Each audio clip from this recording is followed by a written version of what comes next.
Hello, কোথায় তুমি? কই তুমি? কই তুমি? কোথায় তুমি জিজ্ঞেস করতেছি। ও আবার কি? বাসায়। বাসায় কখন আসছো?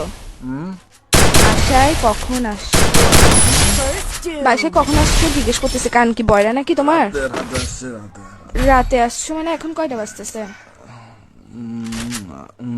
কি বাজতেছে? রাত এখন কয়টা বাজতেছে? এখন টাইম কত হইছে? বাসার মধ্যে গড়ি নাই, চোখেটা খুলে ঘড়িটা দেখ না এখন কয়টা বাজতেছে। কি আড়াইটা। আড়াইটা বাজতেছে? তুই যে রাতের বেলা বাসায় আসছোস, এখন যে আড়াইটা বাজতেছে, একটা কল দিছি তুমি আমাকে?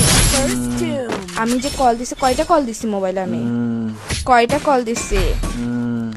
আমি কি জিজ্ঞেস করতেছি, তুমি করে কি কাটাতে ভাই যাচ্ছ? ঘুমাচ্ছি যে, কি এরকম করতেছো কেন? কি বলো? তুই সত্যি করে বাসায় আসছিস না বাইরে কারো কাছে গেছিস? তো ওইটা বল। পাগল তুমি। তুমি পাগল যে লাগাইছে। আমি প্রশ্ন করতেছি, প্রশ্ন আনসার না দিবা? রাতে বেলা বাসায় আসছো, সারাদিন ডং ডং আবার বাইরে বাইরে ঘরে এসে ঘুমিয়ে যাবা। তো আমি কে? আমার কি কাজ কি তোমার জীবনের মধ্যে যদি সময় দিতে না পারো? বাইরে থাকলে আমি বন্ধুত্বের সাথে আসছি, কথা বলতে পারবো না? এরকম করো স্যার। বাসায় আসে তো ঘুম যাচ্ছে, কি শুরু করছিস তুই? কি কি? আমি কিছু জিজ্ঞেস করতেছি, আমি কে তোমার? আমি কে? কি আমি